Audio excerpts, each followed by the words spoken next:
আসসালামু আলাইকুম ওয়া রাহমাতুল্লাহ। আপনারা ভালো আছেন? আলহামদুলিল্লাহ। আসলে আমি তো 10 সাল থেকে ঢাকাত কিছুটা মাইগ্রেট করে যাওয়ার কারণে লাইভও আমরা বসা চলতো না, চলবো, কোনো অসুবিধা নেই। এখন তো লাইভ আবার সারা দুনিয়ায়।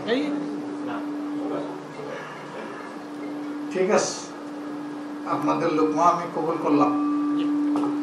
2010 সালের 1 জানুয়ারি থেকে ঢাকায় আমার সাংগঠনিক দায়িত্বের কারণেই সিলেটের সাথে সম্পর্ক আগে যেভাবে 24 ঘন্টা ছিল রাখতে পারি নাই। আর আওয়ামী শাসন আমলের 15.5 বছর মনে চাইলেও অনেক সময় আপনাদের সাথে দেখা সাক্ষাৎ হয় নাই। আলহামদুলিল্লাহ, সভ্যতার উত্থান পতন হবে, মানুষ এখান থেকে শিক্ষা নেবে, আমরা ভালোটা শিখবো, খারাপটা বর্জন করবো, এটাই আমাদের দায়িত্ব মানুষ হিসাবে। দেশ তো আমাদের সবার, আর সাংবাদিক সমাজ সব দুষ্গুণের পরেও যেটুকু দায়িত্ব জীবনের ঝুঁকি নিয়ে পালন করেন, একমাত্র পুলিশ ছাড়া এই দায়িত্বটা অন্য কেউ পালন করে না। এই দুই পক্ষই বিভিন্ন সময় দায়িত্ব পালন করতে গিয়ে বিব্রতকর পরিস্থিতির মুখোমুখি হন, কিন্তু তারপরেও তারা তাদের পেশাগত দায়িত্ব চেষ্টা করেন পালন করার। সিলেটের সাংবাদিক মহল আমরা কার্যত অনেকটা একই পরিবারের সদস্যের মতো। আমাদের সংস্কৃতিটাও একটু ভিন্ন। আগে শুনতাম, এখন দেখতে পাচ্ছি। বিভিন্ন কারণে সিলেটে আমাদের মধ্যে রাজনৈতিক সৌহার্দ্যবোধ ছিল, সরকারে যে যখনই থাকুক অসুবিধা নেই, কিন্তু আমরা সামাজিক বিষয়গুলোতে আমাদের মধ্যে সৌহার্দ্য ছিল। আনফরচুনেটলি গত 15.5 বছর এই সৌন্দর্যটা আমরা হারিয়ে ফেলেছিলাম, আমরা ধরে রাখতে পারি। এটার জন্য সাংবাদিকরা দায়ী না, দায়ী আমরা যারা রাজনীতি করি তারা। আবার আমরা ফিরে যেতে চাই আমাদের ঐতিহ্যে এবং এটাকে সমুন্নত করে আমাদের ভবিষ্যৎ জেনারেশনের জন্য ভালো কিছু রাখার আশা রাখি আমরা। ওই সময় যারা খুবই তরুণ ছিলেন, বিয়ে শাদী করেন নাই, আমার ধারণা সবাই বিয়ে শাদী করেছেন এবং আলহামদুলিল্লাহ ছেলে মেয়ের বাপ হয়েছেন, অনেকে আবার নাতি নাতনি পেয়ে গেছেন, এটা আমার ধারণা। আমরা তিলে তিলে পা পা হেঁটে হেঁটে খবরের দিকে আগাচ্ছি, কিন্তু যে দেশটা আমরা রেখে যাব এখানে আমাদের কিছু দায় আছে। আমাদের বাপ চাচারা যেটুকু আমাদের জন্য দিয়েছেন, আমাদের দায়িত্ব ছিল তার চেয়ে ভালো কিছু দিয়ে যাওয়া। দেশ তো অনেক ক্ষেত্রেই তার ঐতিহ্য এবং সৌন্দর্য হারিয়েছে।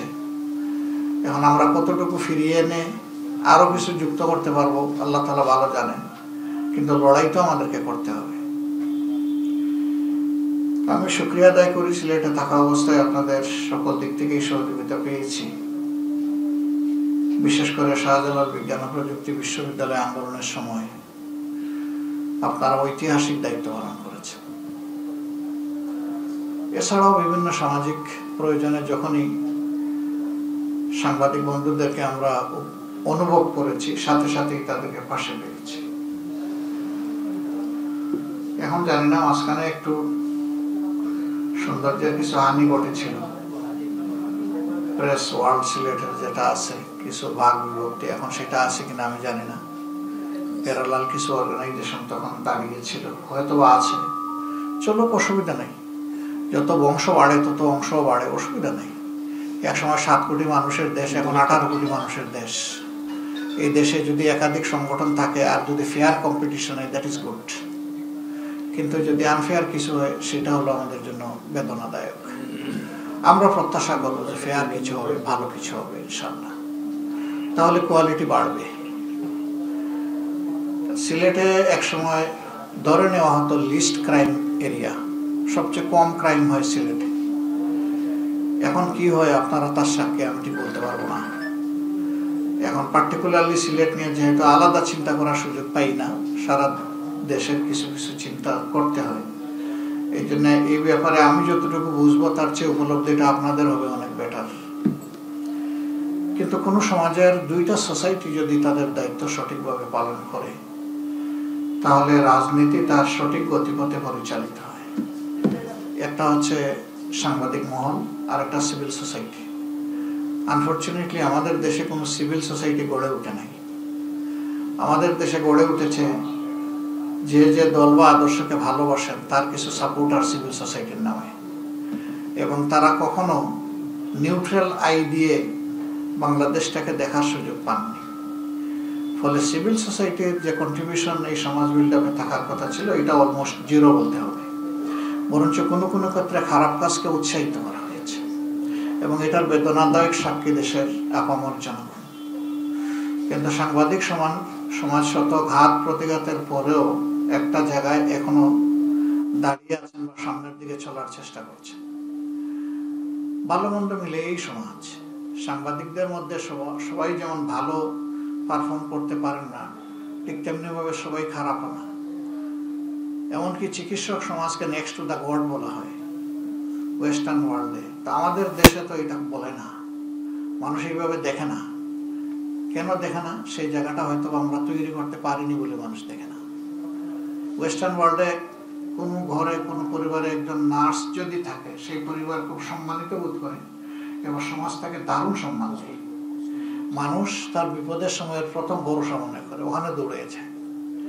আমাদের দেশে সম্মানটুকু আমাদের নার্স ভাই বোনেরা কি পাবেন? আমরা তো আমাদের ডাক্তারদেরকেই সেই সম্মানের জায়গায় নিতে পারি। তো সাংবাদিক সমাজের মাধ্যমে সমাজের দর্পণ হিসাবে ভালো মন্দ সব চিত্র উঠে আসুক, এটা আমরা প্রত্যাশা করি। আমার মনে হয় যে আমি আর না বলি, আপনাদের কাছ থেকে একটু শুনি যে আমাদের প্রিয় বাংলাদেশকে জন আকাঙ্ক্ষার একটা বাংলাদেশ হিসাবে আমরা সবাই মিলে কিভাবে বিল্ড আপ করতে পারি। আর এই ক্ষেত্রে আমার এবং আমি যে সংগঠন করি, আমাদের কাছে আপনাদের সাজেশন কি, রিকমেন্ডেশন কি এবং প্রত্যাশা কি, এই আলোকে যদি শুনি, এটা আমার জন্য দেশের জন্য ভালো হবে বলে মনে করি। এটুকু বলে আপনাদের জন্য ছেড়ে দিলাম। এবার আপনাদের কাছ থেকে শুনতে চাই, জানতে চাই, শিখতে চাই, করতে চাই। সবাইকে ধন্যবাদ।